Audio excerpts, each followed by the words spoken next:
रब्बू ने जो अर्ज मोटा ही दो ना है।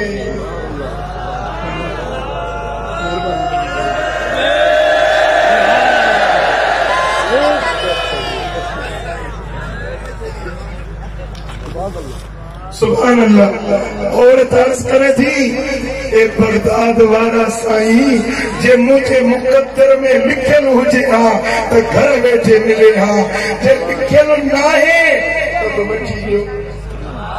मुझे सोने बगदाद वाले साईं दुआ जा हथ कया, अल्लाहुम्मा अर्ज़ुक़हा वलदन सालिहा, या अल्लाह इनके सेहतमंद चाक चंगो भलो पुत्र अता कर।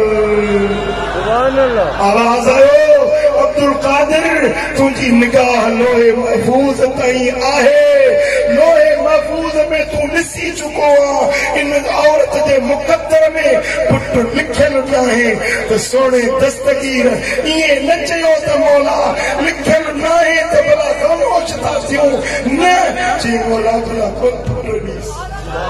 सुभान अल्लाह। सुभान अल्लाह। आवाज आयो या अब्दुल कादिर लैस लहा वलदुन वाहिद व अंत तकूल इस्नान। ए अब्दुल कादिर इन जे मुकद्दर में हिकिड़ो पुत्र लिखल न आहे तो ॿ छोकिरी अर्ज़ कई मौला भला टे पुत्र ॾी। सुभान अल्लाह। सुभान अल्लाह। आवाज आयो अब्दुल कादिर इन जे नसीब में हिकिड़ो न आहे तो टे छोकिरी अर्ज़ कयो मौला भला चार सुभान अल्लाह।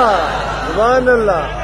पुट समझो था न जेके अल्लाह वटि प्यारा हूंदा आहिनि उहे रब सां लाॾ कंदा आहिनि।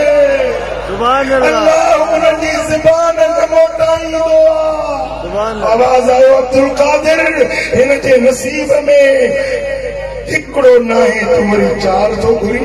सुभान अल्लाह। मौला भला पंज खणी ॾीस।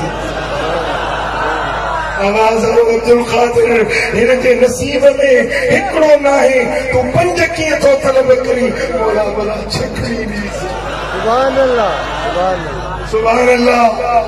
वरी आवाज आयो अब्दुल कादिर हिन जे नसीब में हिन जे मुकद्दर में हिकिड़ो बि पुत्र न आहे तूं पंज थो छह थो तलब करी, मौला भला सत पुट थो करी।